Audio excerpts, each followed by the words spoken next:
The night Deborah Adeyemi chose the streets over Kayode Balogun was the same night she signed her name in the Devil's Ledger. Only she did not know it yet. She was laughing when she did it, laughing loud, laughing bright, with her new friends around her like vultures dressed in sequins, pouring champagne she could not afford into a glass she did not own, inside a life that was never truly hers. Kayode stood at the door of the small rented room they had once shared dreams in, and he watched her. He watched her the way a man watches something precious slip from his fingers into a deep river. He did not shout, he did not beg. He simply adjusted the collar of his worn shirt, picked up the single bag he had packed, and said the 7 words that would echo in Deborah's ears long after the champagne had dried and the sequined vultures had flown. I pray you find what you are looking for. Then he was gone. And Deborah, soon to rename herself Debbie Sugar, threw her head back and laughed even louder. But before you judge her, let me tell you how it began. Let me take you back to where the river was still clean, because you must understand what was lost before you can truly feel the weight of the losing. In the town of Ifeoluwa, between rolling hills and red laterite roads, there was a secondary school called Glory Land High. Its roof leaked in the rainy season. Its library had 43 books, but it had young people who dreamed with their whole chests. Kayode Balogun was one of them, the son of a palm wine tapper and a woman who sold akara before the sun fully committed to rising.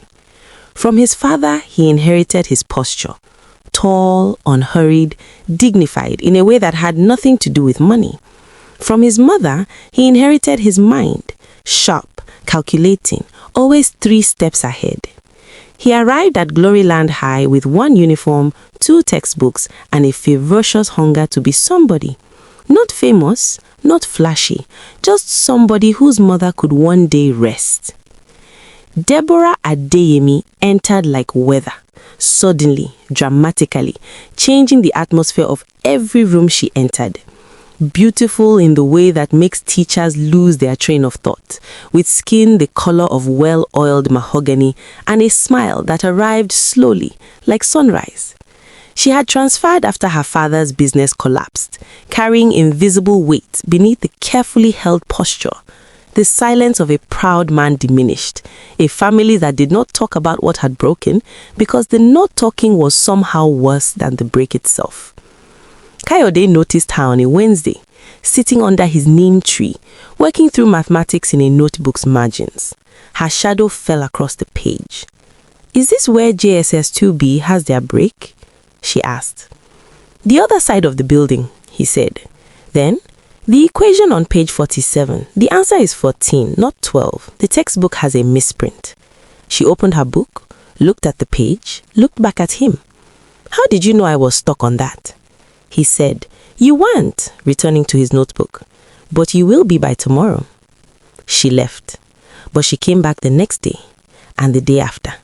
Somewhere between the neem tree and the mathematics and the long conversations about everything, her father's collapsed business, her mother's akara store, what they wanted their lives to look like in 10 years, something grew between them. Quiet and strong, the way roots grow, invisible, underground, capable eventually of cracking concrete. His best quality was this: he believed in her completely. Not blindly, he saw her vanity and her pride, but he believed the core of her was worth everything. She loved him the way we love the air we breathe, genuinely, but without understanding its value, without understanding that air too can live. Her mother said once while stirring soup, "That Kayode is a good boy, the kind that becomes a good man. Don't play with that one, my daughter." Deborah had laughed. "Mama, relax." Her name was Amara Okonko, small, round-faced, with a laugh that started in her belly and arrived at full volume with startling speed. People underestimated her because of this. They were wrong. Amara was the wisest person in any room she entered. She saw Deborah clearly, the beauty, the pride, the genuine goodness underneath both. She saw Kayode clearly too, and she saw their love clearly, which is why she protected it more fiercely than either of them did. She had grown up watching her mother choose excitement over stability, the man with big promises over the man with quiet consistency, and had spent a childhood watching her mother harvest those consequences. Amara had taken notes. She intended to do differently. She adored Kayode, not romantically, at least not in any way she permitted herself to examine too closely, but with the pure admiration of someone who recognized genuine quality and knew better than to reach for something that belonged to her friend. When they finished secondary school and traveled to Lagos together, the three of them renting a 2-room apartment in Yaba, Amara was the one who watched the city begin its work on Deborah and said, plainly, "Deborah, those boys are not interested in you. They are interested in the idea of you. Kayode is interested in you. There is a difference and it matters." Deborah had rolled her eyes. "Amara, relax." Amara never relaxed when something important was at stake. Lagos did not care about anyone's backstory. It moved at a speed that made Gloryland High feel like a dream from another century, and it offered 10,000 temptations dressed in 10,000 different outfits. Kayode took to Lagos like water to a riverbed, naturally, without struggle. He found work as a bookkeeper in Idumota within 3 weeks. He enrolled in evening classes. He made quiet, careful connections. He was not glamorous about any of it. He simply did it every day with the focused patience of a man who understood that the distance between where he was and where he intended to be could only be covered one deliberate step at a time. Deborah was dazzled in a way that was both understandable and dangerous. After years of small-town life and the suffocating quiet of her father's diminished pride, Lagos felt like possibility made physical. Everywhere she looked were people who had reinvented themselves, women with perfect hair and expensive confidence, and lives that looked like everything she had decided she deserved. She wanted it, not pieces of it, all of it. The friends materialized gradually, the way bad weather materializes. A girl named Tolu, who knew everybody. Tolu's friend, Sandra, who always had money from a vague source. Sandra's associate, Bimpe, who got them into clubs free. And slowly, the world of these girls began to overlap with Deborah's world, and the girl from Ifeolua began to recede. Amara saw it happening and said so. Kayode said nothing. He trusted Deborah the way you trust the floor beneath your feet, completely, without examining it, because examining it meant admitting the possibility of falling.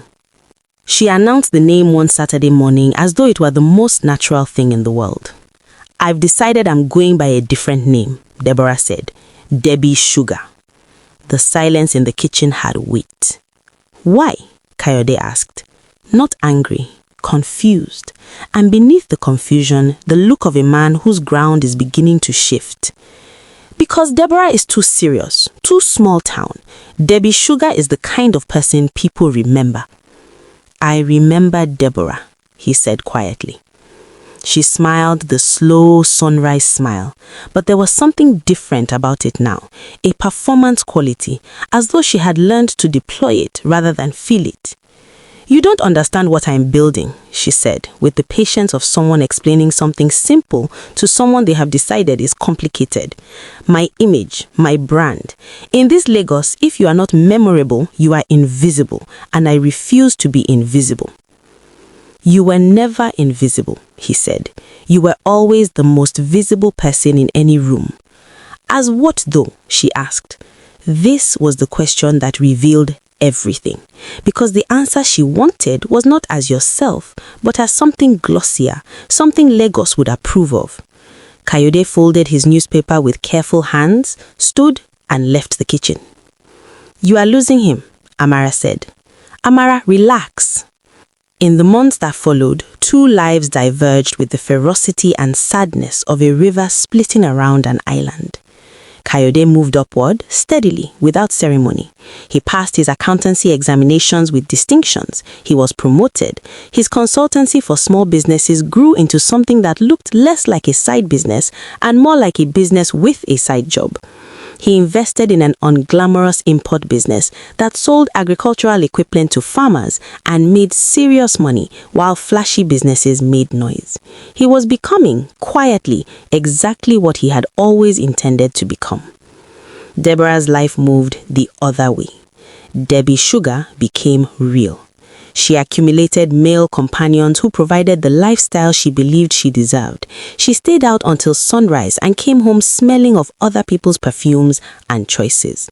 She still occasionally touched Kayode's face with a tenderness so genuine it broke Amara's heart. Proof that Deborah was still in there, still alive behind the costume. But the occasions grew rarer. Kayode spoke to her directly when she was present. "I see you disappearing. I am standing here. Come back." But Deborah had learned to hear his concern as control, which is a very convenient reframing for a person who does not want to be reached.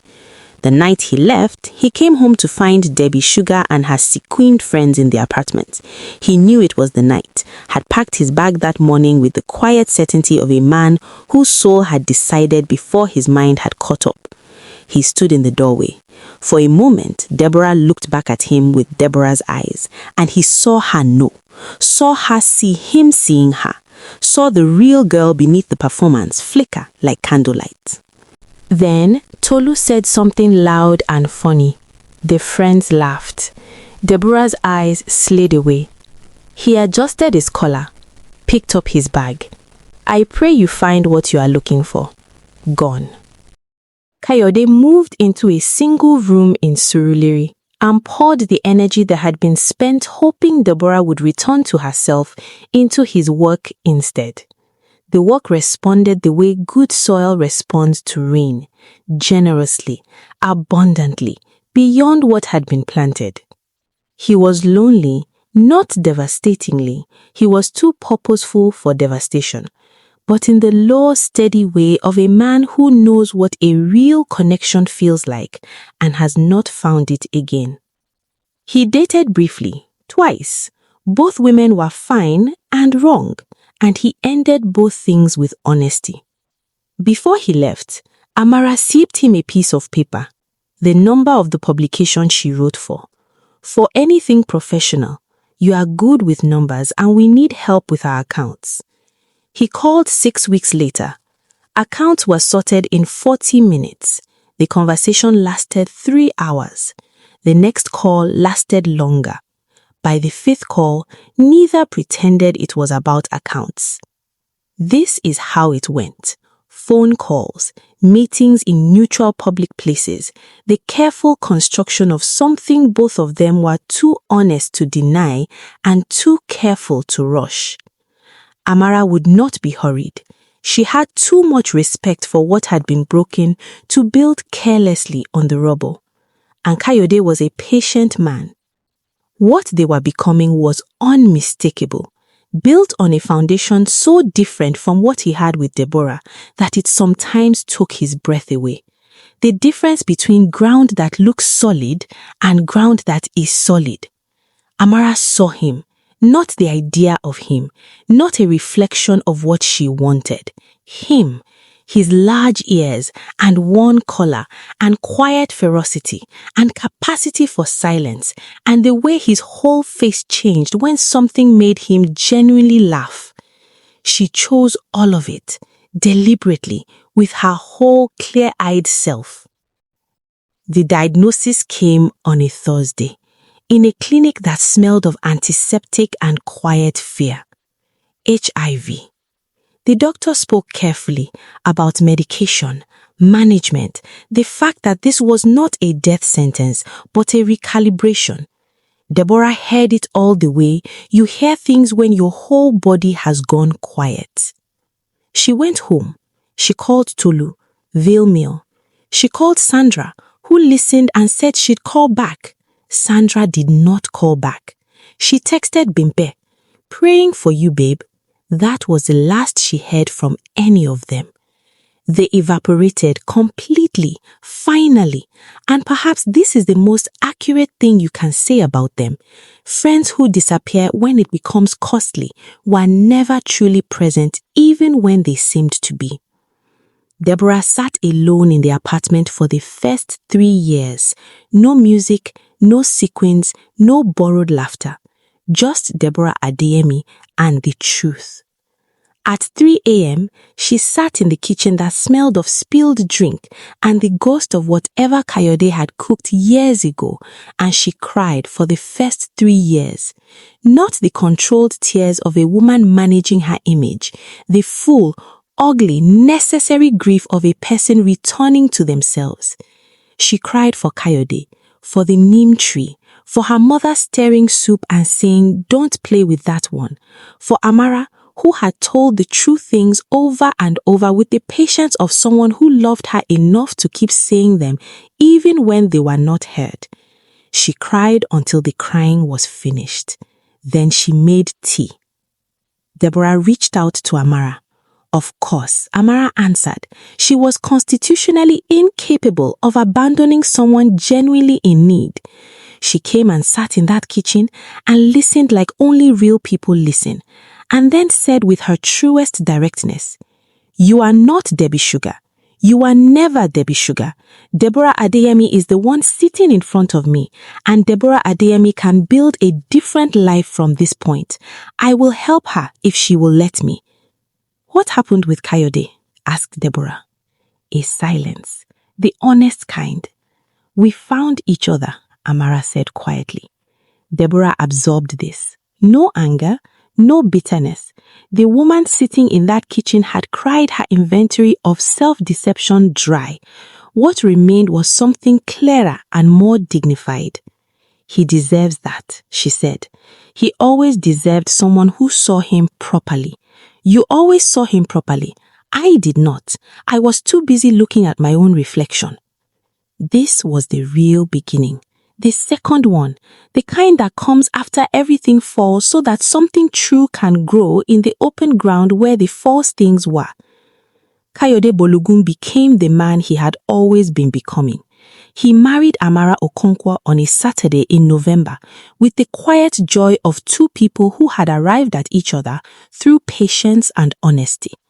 The ceremony was small. The right people were there. It was enough. Deborah Adeyemi began treatment. It was a long road and not a straight one, but she walked it. She returned to school. She rebuilt, not the performance, not Debbie Sugar's glittering borrowed life, but something real and entirely her own. She did not get Kayode back. Some things, once lost, do not return, and learning the difference between cruelty and consequence is perhaps the most important thing any of us will ever learn. What she got back was Deborah, the one under the neem tree, the one worth keeping. The old people of Ife Oluwa say, the most dangerous lie a young person tells themselves is that there will always be time to become who they were meant to be. Time is not a river that waits. It moves, always moves, and the question is only whether you will move with it or stand in it wondering where all the water went. Deborah chose, too late, to move. Kayode chose early and was rewarded. Amara chose wisely and was loved.